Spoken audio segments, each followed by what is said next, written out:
산은 산이요 물은 물이로다라는 말이 한국 사회에 한참 모든 사람에게 회자됐던 적이 있었습니다. 불교 법어죠. 성철 스님이 법어를 얘기한 것 중에 이제 산은 산이요 물은 물이로다, 그런 법어로 한국 사회가 그 법어에 대해서 많이 생각했던 적이 있었습니다. 성철 스님은 1993년에 이제 입적 소천 돌아가신 분인데, 현대 불교에 가장 영향력을 크게 미쳤던 불교계에서는 존경받던 스님이었습니다. 성철 스님이 생전에 조계종 종정으로 계실 때의 이야기입니다.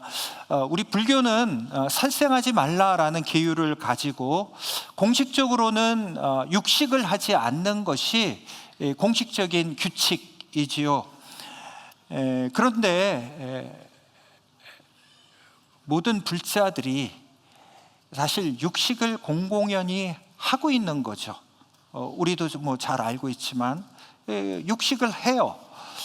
그렇기 때문에 이제 스님들이 종정이었던 그 성철 스님에게 제안을 한 겁니다. 이 공공연하게 다 육식을 하니까 이 규칙을 이제 좀 바꾸는 것이 좋지 않겠습니까? 그런 얘기를 합니다.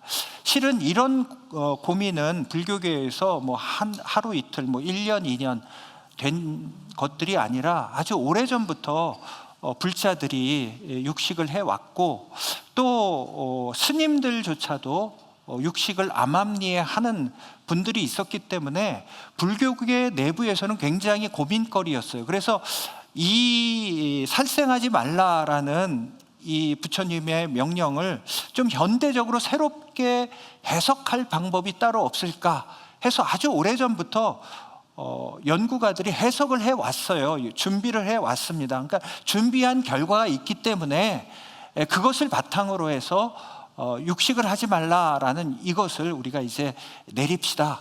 더 이상 그걸 규칙으로 하지 맙시다. 이런 제안을 성철 스님에게 이제 제안을 한 겁니다. 그때 성철 스님은 단 한마디로 그들의 제안을 일축해 버렸습니다.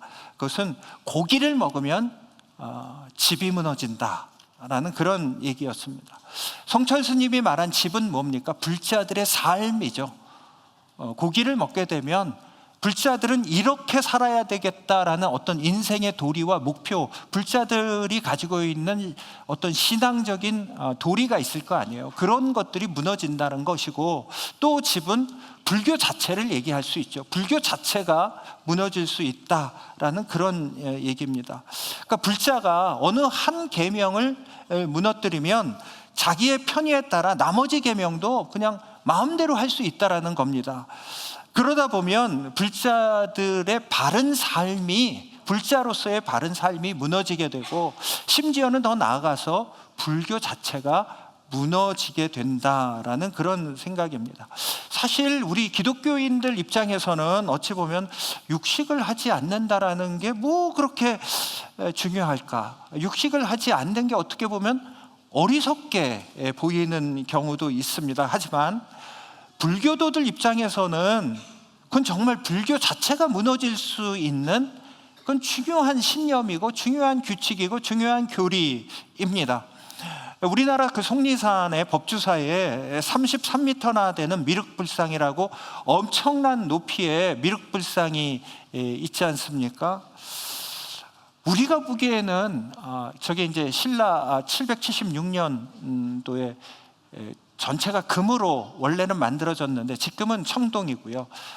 근데 원래 금으로 만들어졌는데 저렇게 쓸데없이 금을 들여가지고 33m나 되는 저런 불상을 왜 만들까? 우리는 그렇게 생각할 수 있지만 그들 나름대로의 신앙심의 어떤 결과죠. 그들은 신앙심으로 그렇게 한 겁니다. 조선 고종 때 경복궁 중건을 하기 위해서 돈이 많이 필요했습니다. 그런데 그 당시에 이제 고종을 섭정하고 있었던 사람이 이제 흥선대원군 아버지였지 않습니까? 그 흥선대원군이 경복궁을 중건하기 위해서 돈이 모자라니까 저 법주사에 있는 저 불상의 금이니까 다 해체해가지고 그것을 가지고 중건 자금을 마련했습니다.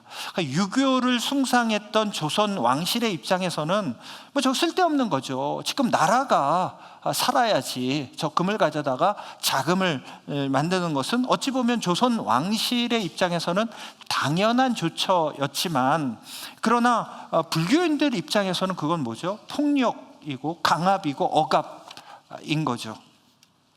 대부분의 종교 전쟁이라는 것이 그런 형태, 그런 형식으로 일어나게끔 되어 있습니다.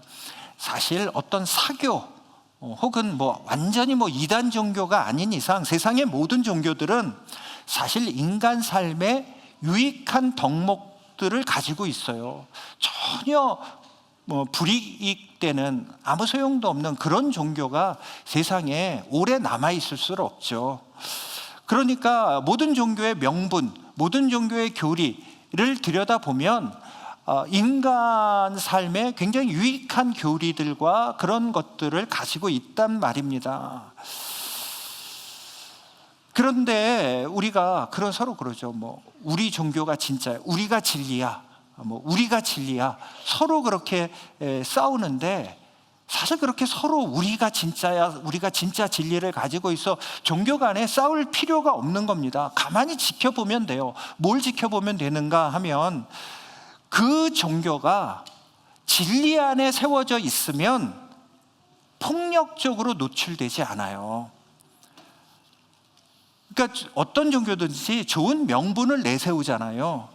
좋은 명분을 내세우는데 그 명분들이 기본적인 게 뭐예요? 생명 존중, 인간의 존엄성, 이런 것들은 다 기본적인 덕목으로 가지고 있는데, 그런 덕목을 명목적으로는 갖고 있는데 결국은 폭력으로 생명을 존중하지 않고 인간을 존중하지 않고, 그럼 아무리 명분과 진리를 가지고 있을지라도 사실 그 종교는 바른 진리 위에 세워져 있지 않음이 드러나는 거예요. 지난주까지 우리가 살펴본 대로 바울의 에베소 전도는 그 파급력이 엄청났습니다. 바울이 예수님의 이름으로 세례를 주자 에베소의 많은 사람들이 세례를 받았고, 세례를 받은 그들 위에 성령이 임재했고, 그리고 그들이 방언과 예언을 하기까지 합니다. 심지어는 바울의 손수건을 병자에게 얹자 병든 자가 나음을 입고, 심지어는 귀신 들린 자가 쫓김을 받는 그러한 놀라운 역사가 일어나기 시작했습니다. 이 시기에 대해서 바울이 고린도 교회에 편지를 쓰면서 이 당시 분위기를 이렇게 고린도전서 16장에서 묘사를 했습니다. 내가 오순절까지 에베소에 머물려 함은 내게 광대하고 유효한 문이 열렸으나, 얼마나 복음이 왕성하게 증거되었는지 광대하고 유효한 문이 열렸다, 이렇게 묘사를 하고 있습니다. 여러분, 그런데 빛이 강하면 그림자도 짙게 들이우듯이 복음 전하는 것이 이렇게 왕성한 만큼 방해하는 대적들도 많았던 거죠. 그래서 유효한 문이 열렸으나 그 다음에 뭐라고요? 대적하는 자가 많았다, 그렇게 묘사를 하고 있습니다. 에베소는요, 아데미라는 신을 섬기는, 우상을 섬기는 그러한 도시였습니다. 종교적인 도시였어요. 고대 7대 불가사의, 피라미드 이렇게 쭉 있는데, 고대 7대 불가사의 중에 하나가 뭐냐면 이 에베소에 세워진 아데미 신전이 고대 7대 불가사의 중에 하나로 지금도 손꼽히고 있습니다. 아데미 신전은 그 길이가 137m, 폭이 69m, 그러니까 지금의 축구 경기장보다도 더 넓은 그 대지 면적 위에 세워진 건데, 기둥이 높이가 18m나 되는 높이의 기둥이 127개의 기둥을 세워놓은 거예요. 그러니까 당시 고대에 어떻게 이런 건축물을 세울 수 있었는가, 불가사의하다, 지금도 그렇게 많은 사람들이 생각을 하고 있습니다. 이렇게 엄청난 위용을 가진 신전을 세웠다라는 것은 이 아데미 신을 향한 에베소 사람들의 진심을 우리가 엿볼 수 있죠. 그들은 굉장히 진심을 가지고 아데미 신을 섬기고 있었단 말입니다. 그런데 바울이 와서 이제 복음을 전하는데 그 복음의 내용이 이런 내용이란 말이에요. 26절, 바울이 에베소뿐 아니라 거의 전 아시아를 통하여, 바울은 에베소뿐만 아니라 아시아 전역에서 복음을 전했죠. 근데 사실 복음 전하는 내용이 항상 동일했어요. 뭐라고요? 사람의 손으로 만든 것들은 신이 아니라. 왜 이런 얘기를 했을까요?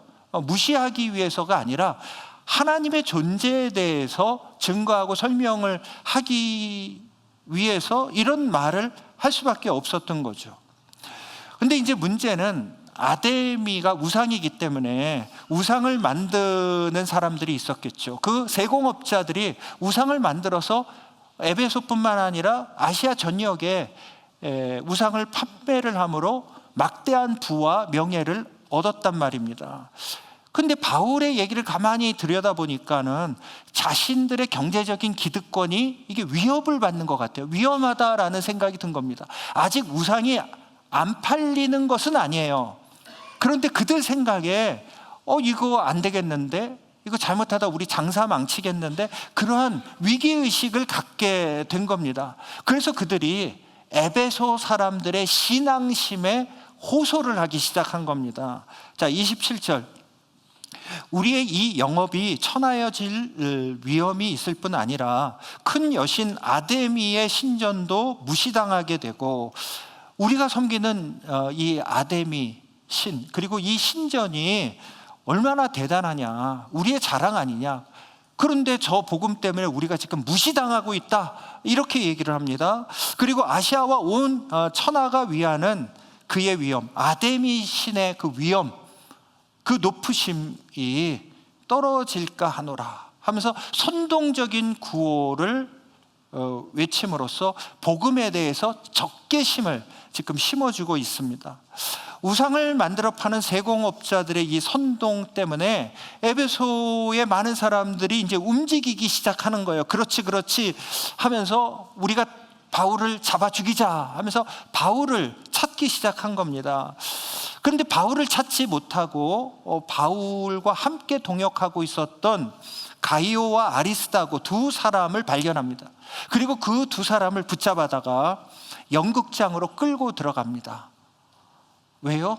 인민재판하기 위해서, 잡아 죽이기 위해서, 선동으로 잡아 죽이기 위해서 그렇게 한 거죠. 당시 에베소 연극장은 한 번에 2만 5천 명이 모여들 수 있는, 앉을 수 있는 좌석이 구비된 거예요.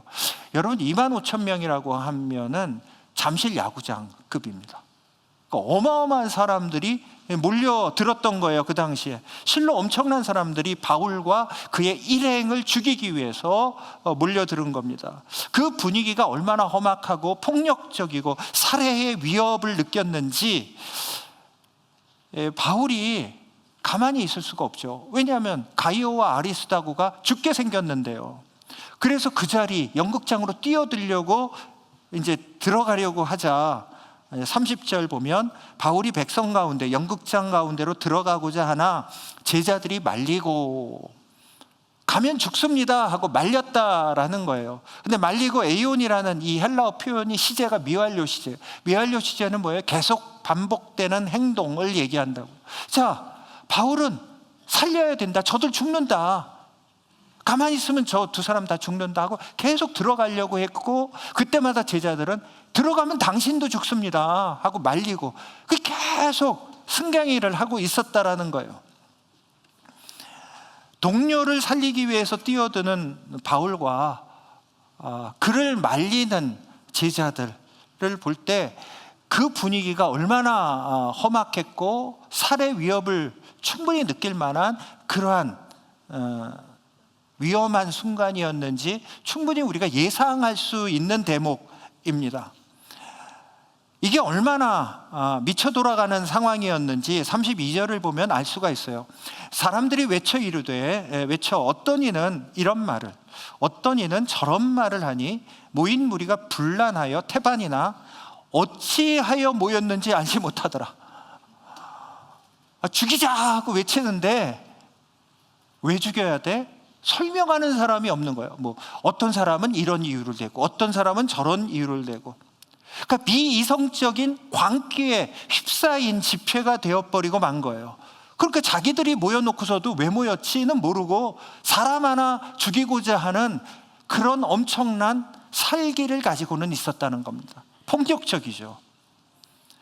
그러니까 아데미의 우상을 섬기는 종교이기 때문에 이렇게 광기 어린 집회를 할 수밖에 없었다. 그건 아닙니다. 아무리 좋은 명분을 가지고 있고 진리를 외치고 있다 할지라도 생각 없이 믿으면, 지금 여기에 보면 아무도 이유를 얘기하는 사람이 없어요. 왜 모였지 하는 거예요. 우리 보통 뭐 그런 경기를 보다 보면은 해설자가 그런 얘기 하잖아요. 야구 경기를 보다 보면 해설자가 저런 번헤드 플레이 뭐 이런 얘기 하잖아요. 그러니까 생각 없이 뇌가 빠진 상태로 하면 그건 좋은 플레이가 안 나온다라는 얘기죠. 마찬가지예요.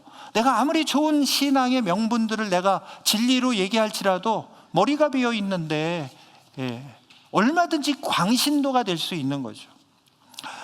제가 세 가지 얘기를 들려드리겠습니다. 먼저는 1994년 12월 30일 22살 먹은 존 살비라는 카톨릭을 종교로 가지고 있는 청년인데, 이 카톨릭은 우리가 잘 아는 대로 생명 존중하는 그러한 가치를 중요시 여기자는 그런 교리를 가지고 있잖아요.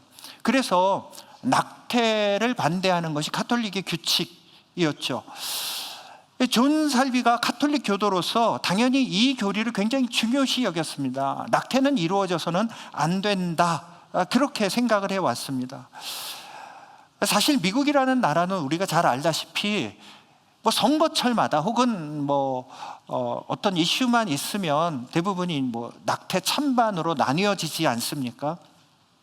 이 살비라는 청년이 자신의 어떤 종교적인 신념, 낙태는 이루어져서는 안 돼라는 종교적인 신념이 정당하죠. 본인이 당연히 정당하죠. 뭐 본인뿐만 아니라 이건 일반적인 법칙으로 당연히 존중되어져야 될 건데, 미국 사회가 그것을 받아들이지 않는 모습을 보고서 고민하던 끝에, 생각하던 끝에 총을 든 거예요. 그리고 낙태 시술을 하고 있다라고 의심이 드는 병원에 들어가서 총기를 난사한 겁니다. 그래서 한 명이 그 자리에서 즉사하고 여러 명이 중경상을 입는 사건이 벌어진 겁니다. 사건이 거기서 끝난 것이 아니라 그 병원에서 나와서 2마일 떨어져 있는 곳에서 또다시 총격을 가한 거예요. 그때 당시에 현장에 있었던 목격자들이 그 살비가 총격을 가하면서 이런 말을 했다는 거예요. 너는 내가 저지른 죄의 대가로 벌을 받고 있는 거야. 벌을 받아야 돼. 그러면서 총격을 가했다라는 얘기입니다. 살비가 체포되어서 감옥에 수감당하고 있었는데, 더 아이러니한 것은 그가 감옥 안에서 수감 생활을 하다가 플라스틱 검은 봉지로 자기 머리를 감싸고 질식사, 그러니까 자살한 거죠. 그렇게 자살을 합니다. 여러분, 이상하지 않습니까? 카톨릭이 내세운 그 낙태는 해서는 안 된다라는 그 교리를 만든 이유가 뭐예요? 생명 존중의 가치 때문에 그렇죠. 자기 생명이라도 존중해야죠. 자살하면 안 되는 것 아닙니까? 뿐만 아니라 나와 다른 생각, 다른 신념, 다른 교리를 가지고 있을지라도 신념이 다르다는 이유로 그 사람에게 총격을 가하고 살인을 한다면 생명 존중의 가치를 무너뜨리는 거잖아요. 근데 왜 그러한 일을 벌였을까요? 다른 한 가지 얘기를 더 드리면, 2025년 작년 6월에 벤스 루터 볼터라는 한 57세 된 사람이, 이분은 이제 중동이나 아프리카에서 선교사 생활을 했던 분이라고 합니다.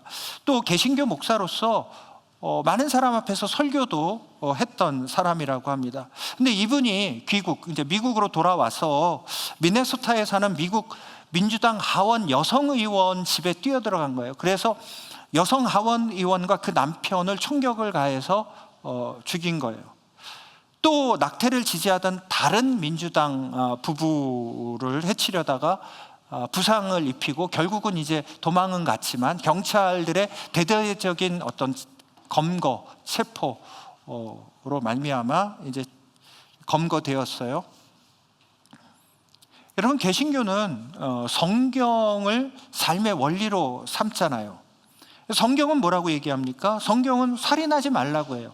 10계명 중에 하나 아닙니까? 그런데 나와 다른 신념을 가지고 있다고 해서 살해를 한다. 성경을 삶의 원리로 삼아 살아야 하는 신앙인으로 어떻게 그런 행동을 할 수 있을까? 우리 그런 생각을 할 수밖에 없잖아요. 이해가 안 되는 거예요. 이해가. 워낙 미국 사회가 총기를 쉽게 다룰 수 있는 사회니까 이런 일이 벌어졌는가? 아니요. 작년 우리나라에서 일어났던 또 하나의 불행한 일들은 25년 1월에 일어난 일인데, 과천에 있는 그 고위 공직자 범죄 수사처, 우리가 흔히 공수처라고 얘기하는 그곳 앞에서 59세 된 남성이 분신을 했어요. 분신 자살을 한 거예요. 전신 3도의 화상을 입었기 때문에 병원으로 빨리 이송했지만, 그러나 며칠 후에 숨을 거두고 말았습니다. 그런데 이분이 이렇게 분신을 시도한 것은 그때가 처음이 아니었어요. 예전에도 있었던 겁니다. 왜 분신을 시도하느냐라는 취재진들의 질문에 정치적인 이유를 얘기를 했습니다. 자신의 어떤 정치적인 신념이 통하지 않는 사회를 향해서 분신으로 내가 알려야 되겠다, 그렇게 생각했던 모양입니다. 여러분, 그런데 이분이 어떤 분인가 알아보니까 한 지역, 어떤 지역에서 교회를 개척한 개척교회 목사님이세요. 그 개척교회를 하면서 더 참 훌륭한 것은, 이분이 개척교회만으로 사역을 다한 게 아니라 주변에 있는 노숙인들을 그렇게 잘 챙겼다고 하는, 노숙인 사역을 했다라는 겁니다. 여러분, 교회를 왜 개척합니까? 왜 교회를 세웁니까? 노숙인들을 왜 돌봐요?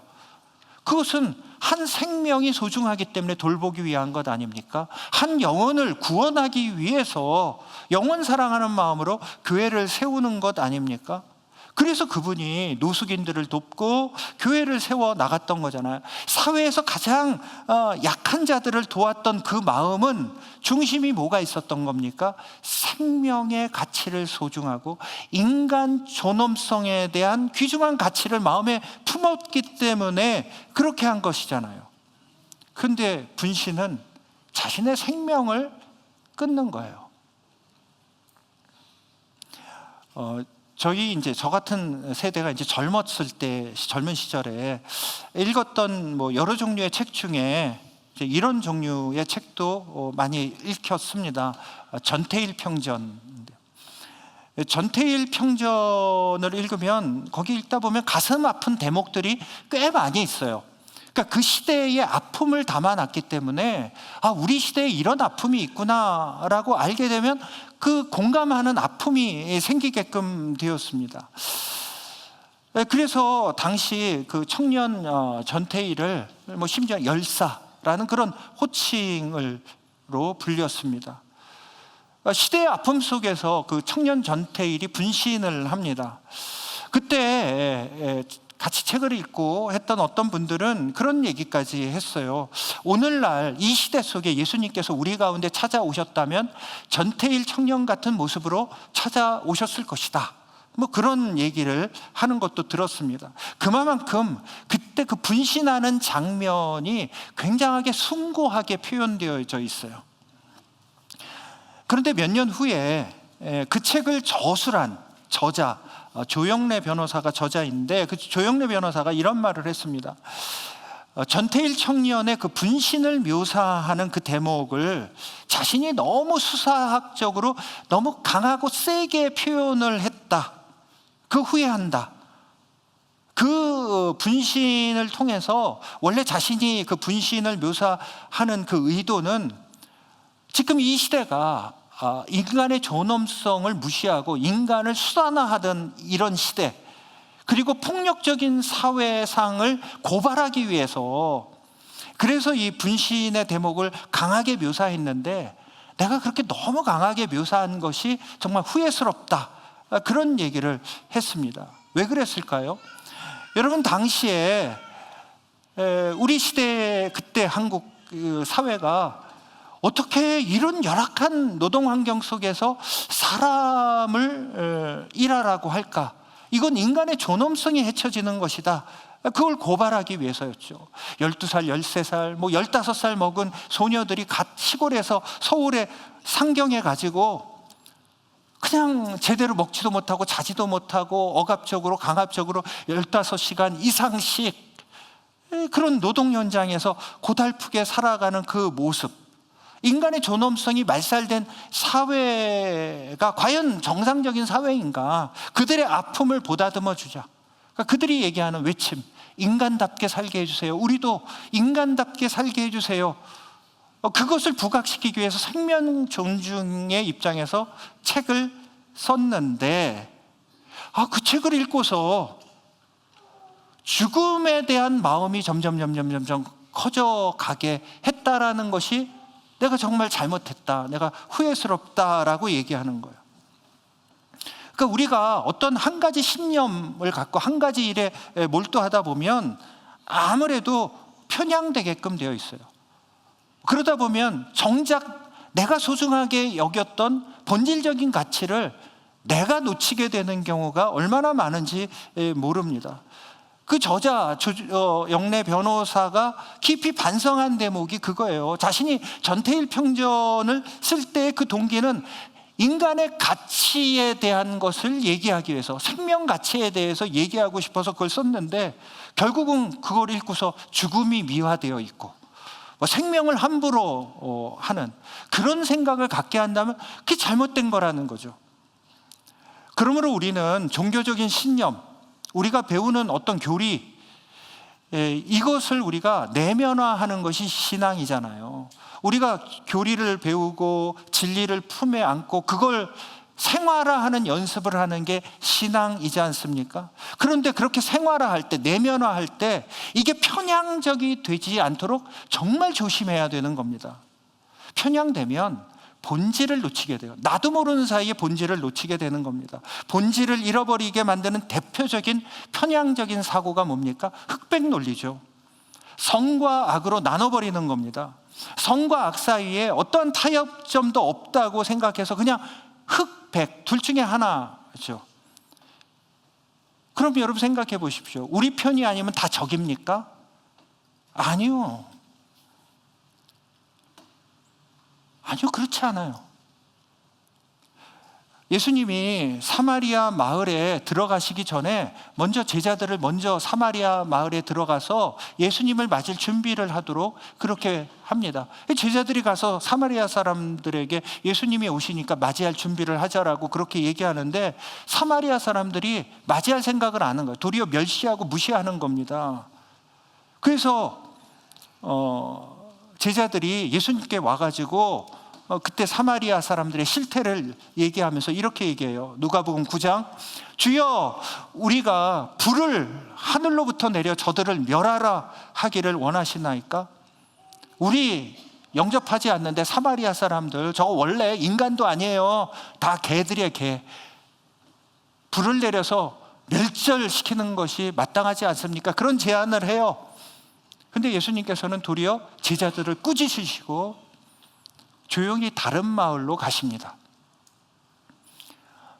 내 편이 아니면 다 적입니까? 아니요. 제자들이 예수님께 와서 그런 얘기를 합니다. 하루는, 예수님, 우리를 따르지 않는 사람들, 그러니까 우리 편이 아닌 사람들이 지금 저쪽에서 예수님 이름을 빙자해서 귀신을 내어쫓고 있어요. 지금 우리 물건 가지고 엉뚱한 곳에 가서 장사하고 있네요. 이거 막아야 되는 것 아닙니까? 이렇게 얘기를 합니다. 그때 주님께서 뭐라고 얘기하십니까? 놔둬라. 그냥 놔둬라. 예수님께서 흑백 논리로 네 편 내 편을 나누지 않으셨어요. 왜 그러셨을까요? 왜 예수님께서 그냥 놔두라고 얘기하셨을까요? 예수님 본질을 알고 있었어요. 예수님께서 이 땅에 오신 본질이 뭐라고요? 생명을 구원하시기 위해서 오셨다고요. 그 본질을 잊지 아니하셨던 겁니다. 흑백 논리에 사로잡혀서 성과 악, 이분법으로 세상을 판단하면 모호하지 않고 애매하지 않고 분명해는 져요. 헷갈리지 않아요. 이거구나 확실한 거는 잡을 수 있어요. 또 고민할 필요가 없이 우리가 좀 확실하게 편하게 신앙생활은 할 수 있어요. 그러나 본질을 잃어버릴 수 있어요. 우리 자신을 보아도 여러분, 우리가 거울 앞에서 우리 모습을 보든 우리의 삶을 이렇게 비춰보든 어디에 비춰보든 우리를 한번 들여다보십시오. 우리 속에 선만 있나요? 아니요. 선과 악이 우리 속에 공존해 있어요. 선과 악을 나누면 세리와 죄인들과는 밥 못 먹는 거예요. 같이 밥 못 먹는 겁니다. 그런데 예수님께서는 죄인들과 세리들과 함께 밥을 같이 먹었어요. 예수님이 세리와 죄인들은 이쪽으로 넘어오지 못하도록 해라, 나는 저들에게 가지 않겠다, 그렇게 편을 나누시지 않으셨습니다. 우리가 우리의 신앙, 신념, 믿음, 진리라고 하는 것들, 그런 명분들, 이런 것들을 우리가 어떻게 간직해야 되는지, 잘 간직할 수 있는 것이 뭔지, 두 가지 정도 편향되지 않기 위해서 두 가지 정도 우리가 노력을 해야 된다고 생각을 합니다. 첫 번째는 이른바 우리가 에코챔버 현상이라는 것들이 있죠. 우리가 아주 사방이 꽉 막힌 좁은 공간에 들어가서 내가 소리를 내면 그 소리가 울려가지고 아주 큰 소리로 들리는 거죠. 그게 에코챔버 현상 아닙니까? 그러니까 우리가 열려져 있지 않고 꽉 막혀 있으면은 내 생각, 내 소리만 크게 들리는 거예요. 내 신념만 크게 들리고 다른 소리를 들을 수가 없게 되는 거예요.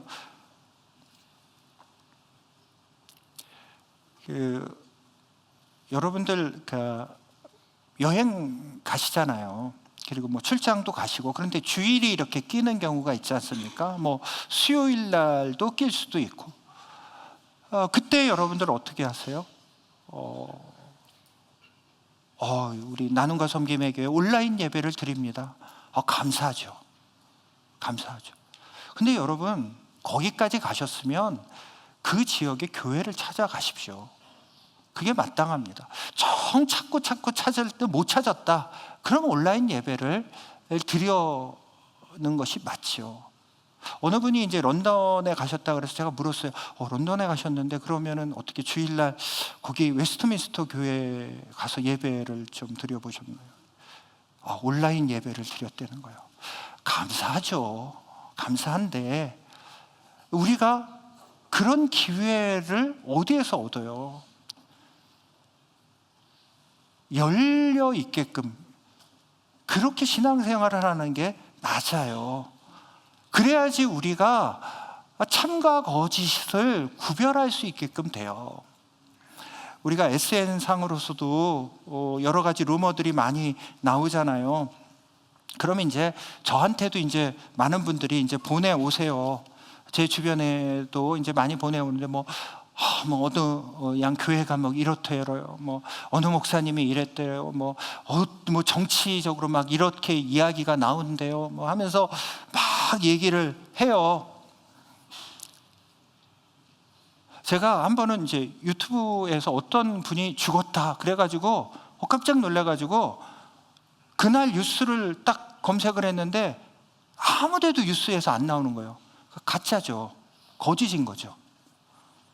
그러니까 우리가 어떤 얘기를 들었을 때 좀 확인할 필요가 있어요.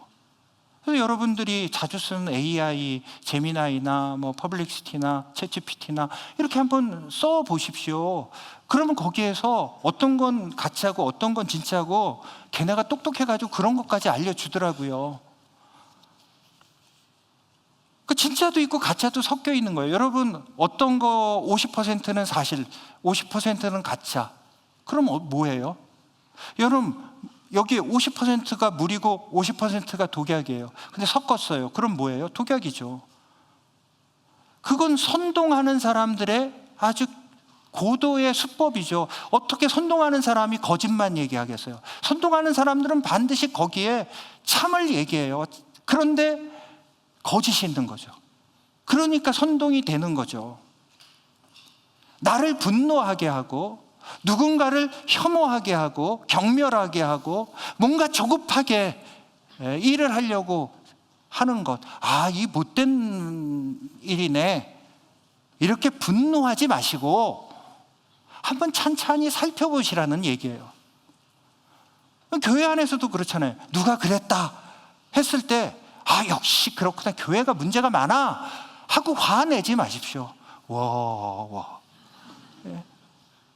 분노하지 마시고 한 번만 전화해 보시면 돼요. 한 번만 전화해 보시면 그랬어 라고 하는 거예요. 뭐하러 분노하세요? 뭐하러 열을? 분노가 우리의 본질이 아니잖아요. 사랑이 우리의 본질이잖아요. 본질을 붙잡으려고 애를 쓰십시오. 둘째, 예전에도 말씀드렸지만 알고리즘이죠. 유튜브 보면서 많은 정보를 얻는다고 했는데 맨날 내가 보는 것만 보는지를 나도 몰라요. 내가 듣는 것만 듣는다는 사실을 나도 몰라요. 제가 이제 운전하면서 음악을 이제 듣는데 이제 보면은 이제 목록이 이렇게 뜨잖아요. 목록이 뜨는데 어떤 목록이 뜨냐면 이제 CCM 목록들이 쭉 뜨잖아요. 그러면은 운전을 하면서 제가 CCM만 듣고 싶을까요? 솔직하게 고백하는 거예요. 저도 CCM만 듣고 싶지 않을 때가 있어요. 뭐 대중가요도 듣고 싶을 때가 있고 뭐 클래식도 듣고 싶을 때가 있고, 그런데 거기 그것밖에 안 떠 있는 거예요. 그럼 운전하면서 바꾸기가 어려워요. 어떻게 해야 되죠? 평상시에 내가 일부러 그래서 찾아 들어요. 일부러 검색을 하는 거예요. 그래서 연어가 뜨고요, 백만송이 장미도 뜨고요. 제 보고서 목사님 왜 백만송이 장미가 왜 떠요? 여러분 그거 들어보세요. 가사가 완벽한 기독교 진리를 담고 있어요. 여러분들은 그냥 심수봉 씨의 그거 뽕짝만 멜로디가 생각나니까. 그런데 가사를 보십시오. 완벽한 기독교 진리예요. 그런 것들을 평상시에 찾아놔야지 내가 쉽게 터치를 해서 들을 수 있는 거예요. 알고리즘에 빠지지 않는 겁니다. 우리 교회 이렇게 훈련 프로그램도 마찬가지예요. 신학적인 관점이 다른 훈련 프로그램들이 있어요. 그러니까 어성경, PSP, 신학적인 관점이 조금씩 달라요. 그런데 신학적인 관점이 다르기 때문에 여러분들 보고 알고리즘에 묶이지 말라고 교육을 그렇게 만들어 놨는데 여러분들이 어성경 듣고 PSP는 안 듣겠다 그러고 PSP 듣고 어성경은 안 듣겠다 그러고, 그러면 안 된다는 얘기예요. 오늘 이 본문의 결론 중에 너무나도 귀한 구절이 있습니다. 31절. 또 아시아 관리 중에 바울의 친구 된 어떤 이들이, 바울의 친구가 누구라고요? 아시아 관리 중에 바울의 친구 된 어떤 이들이 바울에게 통지하여 연극장에, 지금 25,000명 너무 살해 위협이 많으니까 연극장에 들어가지 말라 하고 친구가 얘기를 해주는데, 그 친구가 누구냐? 아시아의 관리래요. 아시아르케스라는 헬라어인데, 아시아르케스라는 말은 아시아의 대제사장이라는 말이에요. 로마 제국은 당시 중요한 도시 통치 지역마다 황제 숭배를 위해서 황제를 숭배하는 신전을 세웠다고요. 그럼 신전을 관리하는 사람은 황제 신전을 관리하는 대제사장이에요. 아시아르케스가 바로 그 사람이에요. 에베소는 아시아 지역에 속해 있었기 때문에 아시아 전체를 담당하고 있는 황제의 신전을 지키는, 그리고 황제 신에게 제물을 바치고 뭐 제사를 주관하는 그 대제사장이 뭐라고요? 친구래요. 친구. 이게 말이 되는 소리예요? 큐리오스, 예수님은 큐리오스라고 부른다는 건, 당시에는 황제를 큐리오스라고 불렀는데 예수님을 큐리오스라고 불렀을 때는 이건 반역이에요. 황제를 향한 반역이에요. 있을 수가 없는 거예요. 로마와 기독교가 같이 공존할 수 없는 것들이, 이런 것들이 있단 말입니다. 여러분, 바울이 타협하고 있는 건가요? 바울이 자유주의 신학자인가요? 바울은 생명 구원의 본질을 놓치지 않고 있었던 겁니다. 저런 제사장하고 소통해봤자 나오는 게 뻔한 소리지, 뭐 황제 숭배하라는 소리지, 소통을 단절시킨 게 아니에요. 평상시에 또 그 대제사장들과 소통을 하고 있었던 거죠. 친구라고 묘사하는 것, 소통하고 있었다는 거죠. 종교적인 신념을 갖고 확실한 믿음을 갖는다라는 것이 얼마나 힘든 일인지 우리는 다 알잖아요. 내 신념을 지키기 위해서 세상에서 살아갈 때 얼마나 많은 다른 소리들이 내게 들려요. 유혹하는 얼마나 많은 소리들이 들립니까? 그러다 보니까 우리의 신념, 우리의 신앙을 지키기가 너무나도 어렵다라는 것은 당연한 거예요. 그렇다고 해서 다른 모든 것에 귀를 막고 지냅니까? 여러분, 두려워하지 마십시오. 두려움이 우리의 신앙을 좀먹을 수 있어요. 저 이단 종파의 저 얘기가 우리의 기독교를 다 잡아먹을 수 있어. 저들의 저 외침이 우리의 진리를 다 흔들어 놓을 수 있어. 절대 두려워하지 마십시오. 우리의 기독교, 우리가 알고 있는 그 진리가 그렇게 쉽지 않아요. 여러분, 지난 역사를 보십시오. 수많은 철학자들, 수많은 사상들, 수많은 종교들이, 또 세상 권세가들이 이 기독교의 진리를 무너뜨리기 위해서 했지만 우리의 진리는 무너지지 않았습니다. 왜요? 왜 무너지지 않았습니까? 주께서 이 땅을 다스리기 때문에. 우리는 그것을 고백합니다. 우리의 통치자는 예수 그리스도시고 영원 전부터 지금까지 앞으로 영원 후도 그분이 다스리시기 때문에 나의 인생이, 나의 삶이 그분의 손아귀에 있기에 두렵지가 않은 거예요. 그래서 바울은 그 담대함으로 로마 황제를 숭배하는 그 사람들 앞에서도 소통을 했던 거예요. 소통을 했다는 건 뭐죠? 자기의 믿음과 신념이 전해졌던 거죠. 두려워하지 마십시오.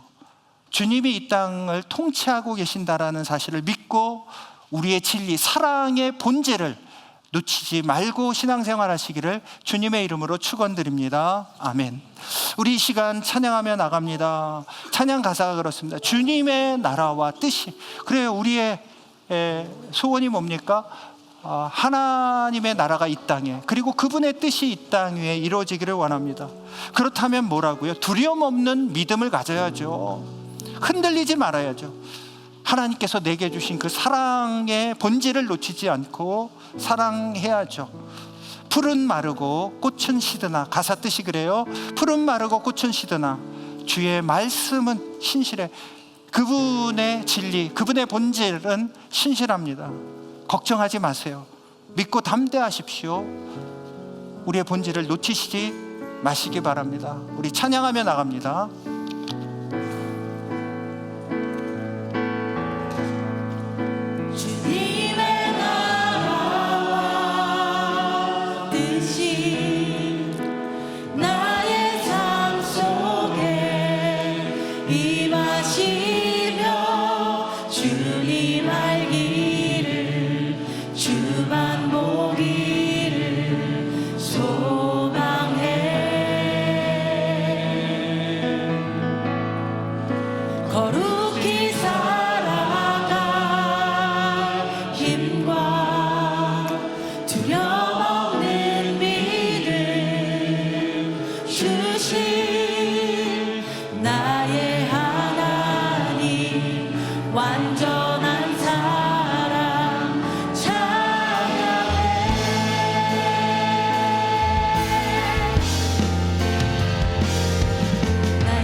이 사랑은 결코 변치 않아.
마시며 주님 알기를 주만 보기를 소망해.